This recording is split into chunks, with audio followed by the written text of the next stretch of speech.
Well, as NAFTA renegotiations heat up, lawmakers are focusing on things that affect U.S. competitiveness here at home, especially infrastructure in rural communities. Sarah Mock has more on efforts to improve rural water quality from the nation's capital. Lead poisoning in Flint, Michigan may have made headlines, but many rural communities also struggle to provide clean water. And the problem gets little attention. In my part of the world, people drive every day thousands of miles a year to haul water from a coin-operated water machine to their homes. And if their water station is broke or there's bad weather conditions, you might have to go several days without water. We have single moms taking their children to haul water in buckets. One also worries about the quality of the water being hauled.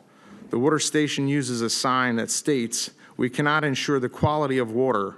How awful is that? A stable wastewater system is also vital for clean, safe water access.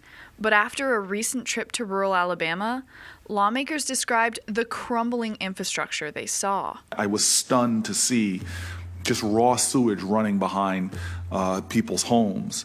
And so in addition to detaining the water supply and harming the local environment, you see parasites that we think of in developing nations, such as hookworm, in the United States in poor communities. It's stunning to me because of our lack of water infrastructure. The organizations tasked with building and maintaining these water systems say they're doing what they can, but they have a lot working against them. In the city of Chicago right now, we are replacing water mains that were installed when President Roosevelt was in office.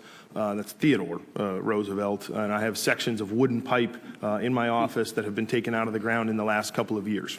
Uncommon in our region for communities to lose 25, 30, 40% of their water through leaks in their pipe system. State revolving loan funds are the main source of financing for projects aimed at improving rural water infrastructure.